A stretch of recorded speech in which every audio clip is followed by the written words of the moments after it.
Praise the lord. ಎಲ್ಲರಿಗೂ ದೇವರು ನಿಮ್ಮೆಲ್ಲರನ್ನು ಆಶೀರ್ವದಿಸಲಿ. ಈ ಸಬ್ಬ ದಿನ ನೀವೆಲ್ಲರೂ ದೇವಾಲಯಕ್ಕೆ ಹೊರಡಿದ್ದೀರಾ ಎಂದು ನಾನು ನಂಬುತ್ತೇನೆ. ಅದಕ್ಕೆ ಮುಂಚೆ ಈ ವಾಕ್ಯಗಳನ್ನು ಕೇಳುವವರಾಗಿರೋಣ. ಬನ್ನಿರಿ, ಈ ದಿನ ಧ್ಯಾನಕ್ಕಾಗಿ ತೆಗೆದುಕೊಂಡಿರುವ ವಾಕ್ಯ ಮತ್ತಾಯ 25:1-13 ನಾವು ಧ್ಯಾನ ಮಾಡೋಣ. ದೇವರ ಮಕ್ಕಳೇ, ಬನ್ನಿರಿ. ಇಲ್ಲಿ ಈ ಪೀಠಿಕೆ ಏನಂತ ಹೇಳಿದ್ರೆ 10 ಮನ್ಯರ ಕನ್ಯರ ಬಗ್ಗೆ. ಅರ್ಥ ಆಯ್ತಾ? ಬನ್ನಿರಿ, ನಾವು ಯಾವ ರೀತಿಯಲ್ಲಿ ದೇವರಿಗೆ ಕನ್ಯರಾಗಿರಬೇಕು, 10 ಮಂದಿಯಲ್ಲಿ ಎಣ್ಣೆ ಇಟ್ಟುಕೊಂಡು ಯಾವ ರೀತಿ ಇರಬೇಕು ಎನ್ನುವುದನ್ನು ನಾವು ಕಲಿಯೋಣ. ಬನ್ನಿರಿ, ಓದಿಕೊಳ್ಳೋಣ. 25:1-13.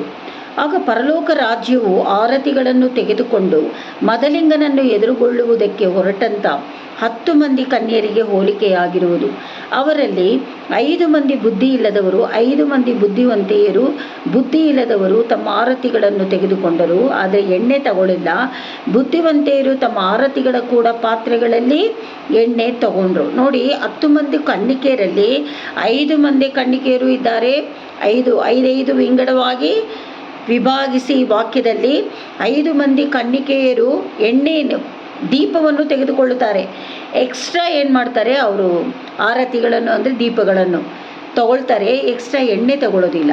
ಆದರೆ ಇನ್ನೂ 5 ಮಂದಿ ಕನ್ಯೆಯರು ದೀಪ ಸಹಿತ ಆರತಿಗಳನ್ನು ಸಹಿತವಾಗಿ ಎಣ್ಣೆನೂ ತೆಗೆದುಕೊಂಡು ಬರ್ತಾರೆ, ಎಣ್ಣೆ ತಗೊಂಡು ಬಂದರು. ಓದಿಕೊಳ್ಳೋಣ. 25:5. ಮದಲಿಂಗನು ಬರುವುದಕ್ಕೆ ತಡ ಮಾಡಲು ಅವರೆಲ್ಲರೂ ತೂಕಡಿಸಿ ಮಲಗಿದರು. ಮದಲಿಂಗನೆಂದರೆ ಯಾರು? ನಮ್ಮ ಯೇಸು ಸ್ವಾಮಿ.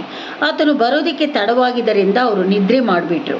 ಅರ್ಥ ಆಯ್ತಾ? ಆದರೆ ಅರ್ಧರಾತ್ರಿಯಲ್ಲಿ ಇಗೋ, ಮದಲಿಂಗನು ಅವನನ್ನು ಎದುರುಗೊಳ್ಳುವುದಕ್ಕೆ ಹೊರಡಿರಿ ಎಂಬ ಕೂಗಾಯಿತು. ಆಗ ಕನ್ಯೆಯರೆಲ್ಲರೂ ಎಚ್ಚೆತ್ತು ತಮ್ಮ ಆರತಿಗಳನ್ನು ನೆಟ್ಟಗೆ ಮಾಡಿದರು.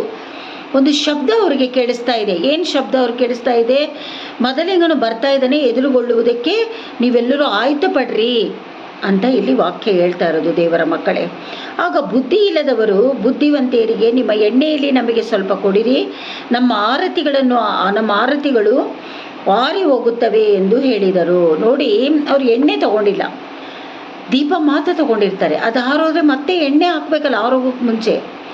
ಆ ಎಣ್ಣೆ ತಗೊಳ್ಳೋದಿಲ್ಲ. ಅದಕ್ಕೆ ಬುದ್ಧಿವಂತೆಯರ ಹತ್ರ ಕೇಳ್ತಾ ಇದ್ದಾರೆ, ಸ್ವಲ್ಪ ನಿಮ್ಮ ಹತ್ರ ಎಣ್ಣೆ ಇದೆಯಲ್ಲ, ಸ್ವಲ್ಪ ನಮಗೆ ಕೊಡ್ರಿ ಅಂತ. ಅವರೇನು ಉತ್ತರ ಮಾಡ್ತಾ ಇದ್ದಾರೆ ಅಂತ ನಾವು ಓದಿಕೊಳ್ಳೋಣ. ನಮ್ಮ ಆರತಿಗಳು ಆರಿ ಹೋಗುತ್ತವೆ ಎಂದು ಹೇಳಿದರು. ಅದಕ್ಕೆ ಆ ಬುದ್ಧಿವಂತೆಯರು, ನಿಮಗೆ ಕೊಟ್ಟರೆ ನಿಮಗೂ ಕೂಡ ಸಾಲದೆ ಓದಿತು. ಅವರು ಎಷ್ಟು ಬುದ್ಧಿವಂತರಂದರೆ, ನಾವು ನಿಮಗೆ ಎಣ್ಣೆ ಕೊಟ್ಟರೆ ನಿಮಗೂ ಸಾಲಲ್ಲ, ನಮಗೂ ಸಾಲಲ್ಲ ಅಂತ ಹೇಳ್ತಾ ಇದ್ದಾರೆ. ಮಾರುವವರ ಬಳಿಗೆ ಹೋಗಿ, ನೀವು ಮಾರುವವರ ಬಳಿಗೆ ಹೋಗಿ ಕೊಂಡುಕೊಂಡರೆ ಒಳ್ಳೆಯದು ಅಂತ ಹೇಳ್ತಾರೆ.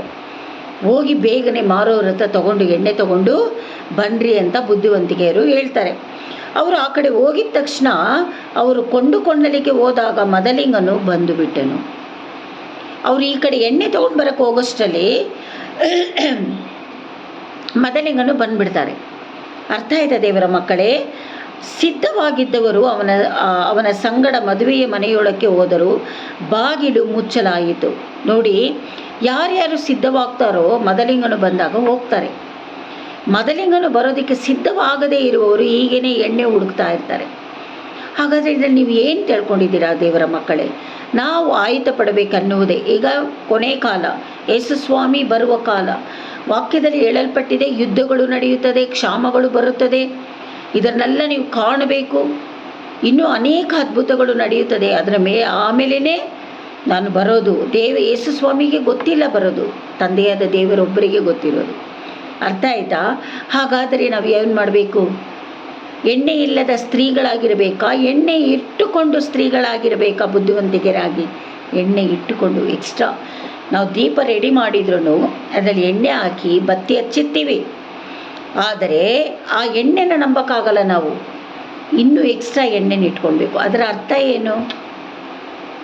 ಪ್ರಾರ್ಥನೆ ಜಾಸ್ತಿ ಇರಬೇಕು, ವಾಕ್ಯಗಳನ್ನು ಜಾಸ್ತಿ ಓದಬೇಕು, ದೇವರು ಕೊಟ್ಟಿರುವ ಕಟ್ಟಳೆಗಳ ಪ್ರಕಾರವಾಗಿ ನಾವು ನಡಿಬೇಕು, ಪರಿಶುದ್ಧಾತ್ಮನ ಹೇಳಿದ ಹಾಗೆ ನಾವು ನಡ್ಕೊಳ್ಬೇಕು. ಅಕ್ಕಪಕ್ಕದಲ್ಲಿ ನೆರೆಹೊರೆಯವರಿಗೆಲ್ಲ ವಿನಯವಾಗಿ ಕಾಣತಕ್ಕಾಗಿ ನಾವು ನಡ್ಕೊಳ್ಬೇಕು. ನಮ್ಮ ನಡತೆಗಳು ಸರಿಯಾಗಿರಬೇಕು. ಅರ್ಥ ಆಯ್ತಾ ದೇವರ ಮಕ್ಕಳೇ? ಇದೇ ಎಣ್ಣೆಯುಳ್ಳ ಸ್ತ್ರೀಗಳು. ಅದಕ್ಕೆ ಫಾರ್ ಎಕ್ಸಾಂಪಲ್ ಈ ರೀತಿಯಾಗಿ ವಾಕ್ಯ ಮಾತನಾಡ್ತಾ ಇದೆ. ಅರ್ಥ ಆಯ್ತಾ ದೇವರ ಮಕ್ಕಳೇ?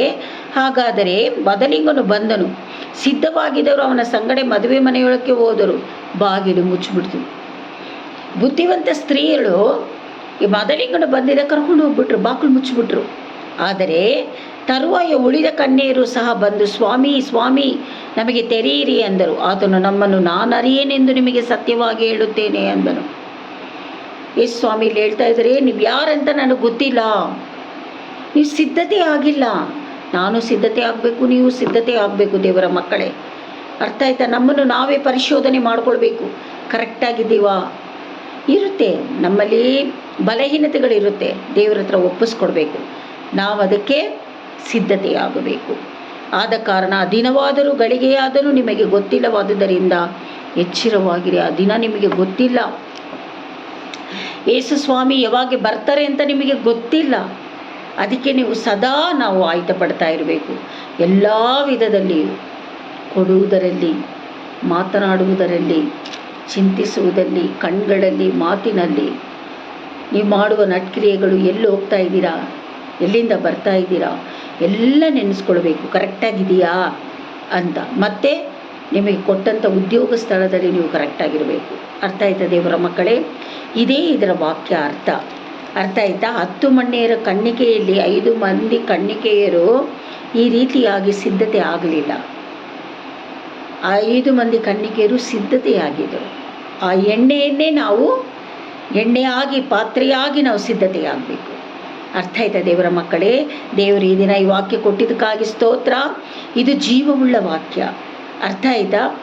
ಈ ವಾಕ್ಯವನ್ನು ನೆನಪು ಮಾಡಿಕೊಂಡು ನಾವು ಆಲಯಕ್ಕೆ ಸಂತೋಷವಾಗಿ ಹೋಗಿ ಬರೋಣ.